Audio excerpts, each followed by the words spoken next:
All right, this is what I've been waiting for. So this week, a game that I'd actually had my eye on got added to Game Pass, and so it was a good chance to jump in. And I got the feeling it was a game I could probably beat in a couple of days, and it was. And that game is Echo Generation, which is the new, uh, I guess it's like an adventure RPG from I believe they're called Cococumber, who are mostly famous for a game called Riverbond, which has like a voxel art style, which this game also has. But this game is basically so it came out Thursday, and I mentioned Coco Cucumber. So they're a Canadian-based developer, and they you can kind of like I don't know, like there's something about this game that just feels very Canadian to me. I don't know how that's a thing, but it just feels Canadian. But anyway, I was keen to pick this up because they announced back in I think an Xbox showcase last year, and they had a basically looks like Stranger Things mixed with Paper Mario, and that's probably an apt description overall of what this game is. But what I wasn't expecting was this game is also like a point and click adventure. So it's like where you're walking around grabbing key items and then figuring out where to use them or what characters to give them to. And unfortunately, it also brings some of the worst elements of point and click, the moments when you get stuck and you don't know what to do. But before I get into any of that stuff, this game, tone wise, so I mentioned Stranger Things, it is very much, they say it's set in the 90s, but it feels like all the music is like John Carpenter 80s style. And it's sci-fi and it's definitely horror in a lot of ways. Like, this is not a game for kids, honestly. While it's got some funny moments, there's also some pretty disturbing moments. Like, there's some jump scares that are legitimately like pretty terrifying when you come across them. You're like, what the hell? That's unexpected. So honestly, I wouldn't recommend this game for kids. Plus, its difficulty, which I'll get to a second, is pretty tough, I think. But I just want to talk about some of the really good stuff before I get into other stuff in a moment. Is this game is just absolutely gorgeous. Like, it just looks absolutely beautiful. I'm not a big fan of the character models themselves, but the environments, they've got like a diorama look to them. So when you mix the voxels with that style that's like Link's Awakening and everything, you just get this really, really nice looking game. And its music is awesome. Like, as I mentioned Stranger Things before, anyone that knows the music in that, which is obviously taken from, inspired by all the 80s, the music in this game is awesome as well. And honestly, that's where my positives end for this game. Dang it, because it looks so good. For Dude, me, can like, I just say before you go on, I was like, oh, I gotta check this game out. Is this Same, on PC I Game was Pass? on the What's edge of going my on? seat. This looks He's just taking us really on a good. journey Yeah. here, Swinny. I honestly, this game is just such a missed opportunity for me. It's like it had so many of the right pieces, but they just didn't fall in place. And the unfortunate part is that the reason why is it just had some of the worst design choices I've played in a game in a while for a game that had a lot of hope, for a lot of potential. And it's such a shame because just it's a game I was looking forward to so much. So with that overall design, I haven't really described the overall flow of the game. So I mentioned it's like a point and click. You go around, find items, etc. The amount of times when I just got stuck in this game and didn't know where to go for, like, honestly, sometimes like hours, I'm like, I don't know what to do. There's no indication at all in the game of what your objective is. A lot of games, it's not like I was wanting like a cursor. There's no map anyway, but it's not like I was wanting a waypoint or everything. But even a one-liner when you pause to say what your objective is or to progress, there's nothing. There's zero indication at all. You might talk to some NPCs. Like, to give you an example, I went into like the town area and came across these NPCs, your friends, and I'm like, okay, these are the important NPCs. It said go to downtown. I'm like, okay. Then I went to the NPCs. You're trying to do this film together. They're talking about this film, like they're making like a homemade horror film. So I'm like, okay. They mentioned, oh, well, meet us in the forest behind the pet cemetery. I'm like, okay, cool. I finally found how to get to the forest. Didn't know what to do. Didn't know how to trigger anything. Guess what? That never happens in the game. There's no film in the game. Like, they give you this kind of objective, and it's just like it doesn't happen. By the way, thanks for that, just in case I play the game. No, but the point is that it's just Spoiler, Swinny. no. The thing is that it kind of tees up these things that just don't happen, and you're thinking that's what you need to trigger, so you're running around trying to do stuff. Gotcha. I'm like, okay, I've got to figure out how to get these.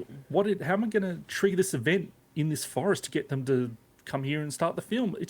It doesn't happen. It's like I've got to go do something completely different and random. That's a fair point if that's the case, because adventure games are based on some of that stuff. It really puts, if you put an idea in someone's head that never goes anywhere, it's the same as putting, I don't know, a loaded gun in a book that never gets used for anything. You don't mention it. It puts shit ideas in people's heads. And I've seen that in books, and it's very distracting and weird when you read a book and you're like, okay, so why the hell did you mention that a few chapters ago if it never gets used? Well, that's Chekhov's gun, isn't it? It's like if you put something there, it has to happen. That's what I thought you were going for. No, I like did Shaun of the forget Dead what the style. term for it is, but yeah. But so, and I actually was keen to see what the general, like I was pretty far in, I was getting really frustrated with this game, and there's not much information out there as well at the moment. At the time, I was playing like day of release. And I checked out a couple of reviews, and one of the reviews is like, oh, we really like this game, but we didn't know what to do, so we have to ask the devs in the Discord about how to progress in the game. No. Wow. Okay. But you know what? I'm gonna play this because I like that challenge. So I was reading something similar just real quick about people getting stuck in Metroid. And that's fair enough because because we take it for granted that we played some of the other games. You guys way more than I did. Can I and pause you? You know that you got to destroy stuff. Can I just pause you for a split second? Yes. I'll just get into the right Zoom level. So Swinny, Mike, don't listen to what Swinny and I get to say. Swinny, it's just between me and you right now. Okay. Do you think there's a chance that Mike is going to mention what we mentioned last week on the show, and then we mentioned the week prior? Maybe. What do you There's a reckon? good chance. Give me a There's pretty good chance. probability of the chance that he's going to do it. 60%. All right, go ahead, Mike. You're back in the conversation now. All I was gonna say was, I know there's people that get stuck on those because they don't know they need to destroy blocks. What kind of blocks? Whatever blocks, any blocks, missile Any blocks, in bomb mind? blocks, any blocks. But any in mind that you're thinking of when you say Nothing specifically, Okay, no, okay. no, nothing at all. Just blocks in general. I'm just saying. So some people don't know that, and I think it's. I want to play this now just to really see if it's that bad and that esoteric that he can't figure it out. The thing is, right, the reason why I bring it up so much is that the rest of the game plays out like your Paper Mario, your Stick of Truth, where you're walking around and you're fighting turn-based battles. Sometimes, 90% of the time you see the enemies on screen. Every now and then an area will have random encounters. You're like, why? That came out of nowhere, but whatever. The thing is, it's at odds with that. The fact that like about 5 times in the game I got stuck not knowing where to go. It's not like I knew I had these key items that I could use somewhere, but it's like I just literally don't know where what the objective I'm doing right now. But that's not the only issue of the game. There's a couple of other random issues. So you have 2 party members and you can get pets. So basically they're like a third party member, but they're a bit more scaled down in abilities. And you get like 5 different pets throughout the game, and they've got cool abilities. But the problem is, no matter what your level is, when you find that pet, they start at level 1 every single time. So I'm sitting here and I'm like 80% of the way through the game, and I find the last pet that looks like they've got cool abilities, but I'm not going to use that because they're level 1. They've got like 5 health. Why would I not keep using the pet that I've been leveling up? And then randomly, I talked about like it's point and click adventure game, right? You could swap those pets in and out of your party. Randomly, I have to swap the pet into my party to trigger something to happen in an event. And I'm like, the game gave no indication at all that would even impact anything if you changed party members. And it's just so frustrating. So they're the kind of things that I was just really saying that these design choices just really let the game down. But one of the biggest issues this game has is the difficulty. This is probably the worst part of the game, simply because, okay, if you get stuck, by the time most people probably play this, there'll be guides out there, or there'll be solutions, right? So it's going to be a temporary thing for some people to get really frustrated. But the difficulty, like I've played a lot of RPGs, right? No, I think that's pretty obvious. I've also played a lot of RPGs that play like Paper Mario, so your Bug Fables, Stick of Truth. And I should say, because I can say this as your friend, also point and click stuff back in the day. Like we're so old. Like this is on the old school. That's true. You played Commodore most of 64 In Amiga saying that, stuff. point and click is not my strongest. But still, compared to like the average Joe, you know your So, shit. But so the battles play out the same. You know, you time button presses to attack and whatever stronger to defend. That stuff's fine. That's pretty easy.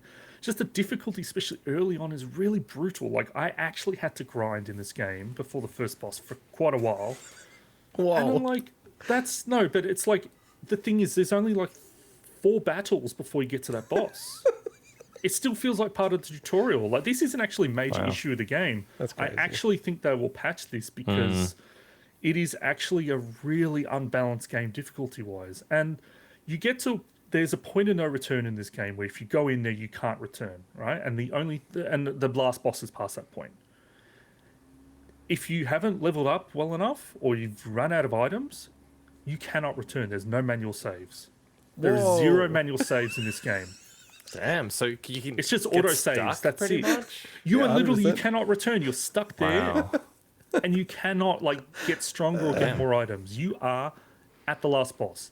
And if you wanted to go back and explore the world, because it's not a big world, but it's like the whole thing is there's collectibles. There's if you want to do that, well, you're shit out of luck. Fuck off. There's no manual save. It's like, well, freaking, that's it. Like, you didn't get any achievements. I didn't get them all, and now I've got to do a freaking second playthrough if I want them. Like, Wow. it's just What so would many, Terrence and Philip think so of this? many. No, but the point is, there's so many easy things they could have done to make this game live up to its potential. Yeah. So I guess in summary, Those Canadians, man. fuck this beautiful piece of nostalgic junk. This Jeez. game is a missed opportunity. I'm so disappointed. Damn. Can I get the devs on the show and we Yeah, can I would confront love them? to. Yeah. I'd love to have them on the show. Please soon. get the art and sound designers on, the gameplay designers. No, I want the creator on this too. Yeah. I want to see Swinny versus. I don't the know. devs. I literally don't know how anybody could have play tested this game and then not said this game is too difficult. Like, it's ridiculous. So in the early part of the game, it gets easier, but it's just missed opportunity. And let's also be clear to the audience. Like, it's not like we're not against hard games. Like, we're probably 3 people out of sync with the rest of the industry who thinks I love every hard game games. should have an easy mode, right? Like, I don't think any of us believe in that. And it's fairness, right? In games, like, you know, Dark Souls and stuff like that. But I get what you're saying. It's sort of like, you know, it's not as an extreme as this, but, you know, with Monster Sanctuary, where the dev was like very belligerent with like the idea of not changing that game. Sort of going, this is the way games were and everything like that. And I get that, but you know, there are things that were poor in old games, partly because they had no other way to do things. They couldn't have a save function. So they built a whole game around that idea, or they wanted you to play over and over again because there wasn't much content. You know, you could otherwise you just breeze through it all in an hour and then that would be the I'll end of never it. finish So- Lion King. I do think they will patch this game to make it more balanced. So that's I know they updated Monster Sanctuary, but I think that was after pressure. I think they will Yeah, it was after do a that lot to of this. pressure. Yeah. And also the game's pretty forgiving. If you die, or respawn you back essentially at the last checkpoint pretty easily. And at any point, if the battle's going sour, you can just quit to main menu from the battle and just reload, and you'll be in the same map. So it's forgiving in that regard. But just as I mentioned before, so many design choices that ruined what is otherwise a really, really inspired game. So yeah, Can I ask, so did they show you a warning before going to the last section? So they give you one thing. It's like, are you sure you want to go in there? That's it.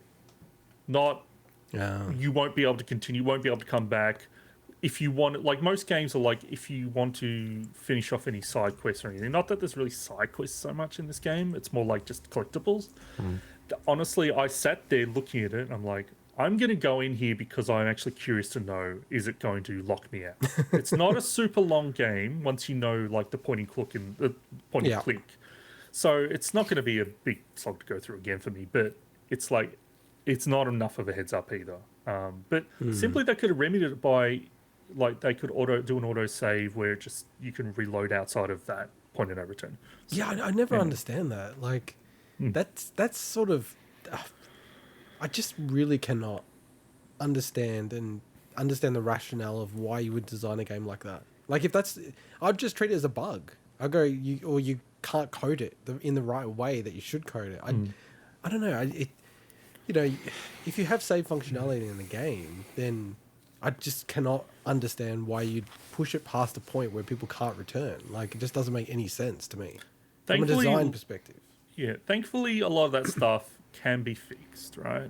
Getting lost, they could put a one-liner in the start menu that gives you next day major objective and stuff, right? This game could be good in a couple of months if they fix that stuff. Yeah, no, fair enough. No, good review. I mean, I was actually looking at checking the game out, but now I will check it out. You will I'm a He's contrarian. defiant. He's I am defiant. defiant. I'm going to support the Canadians. Well, I'll reach out to them if you don't mind, Swinny. Probably not a good idea after how I treated their But no, game. hang on. I actually think that look, you may have sounded a bit critical of it, but this sounds to me like really, really valid feedback, if anything. It's So stuff give that valid devs, feedback on air. well, what it's you're as in I hope they actually maybe listen to this, because it'd be very useful, I think, to get this kind of feedback and improve the game. So no, bringing them on the show, I don't know. I don't even know if they'd want to, and I don't Probably know. not. Obviously Swinny would be comfortable with that, but I Alright, think let's it'd be not really even good if they insinuate that. hear this and they actually made some of those changes, because they all sound like pretty freaking annoying things.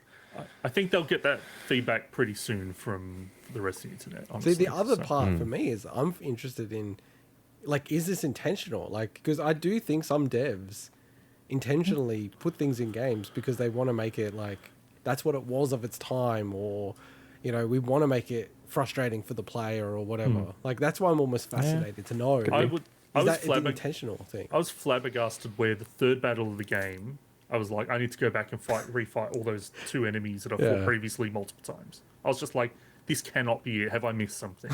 Wow. Look, that's why I think it's interesting. I think it would be interesting if they spoke to you, because you're like, have played so many RPGs. It's like, if anyone knows like the tropes and ups and downs of just that as a genre, it's like, this is a worldwide expert here, and you're just like, I don't get this. This is not fun. This is not challenging me. This is not like You get the same. You are not entertaining me. You get the same feedback from playtesters. I just don't understand. Like, Maybe they didn't get play it testers. wasn't I don't play know. tested. It's weird. Maybe Wasn't it was. play I don't well, know. obviously it I was in wanna some know now. capacity. I want to know. Anyway, No, great review. Like, good feedback. Yeah, we'll see how we go. Like, yeah, I'm interested. Now I'm going to be interested in Mike's playing it, and I don't know how this is possible, but Mike throughout the show has become less and less red. He's literally almost like the same color as us as pink. But anyway, that's the end of that review, and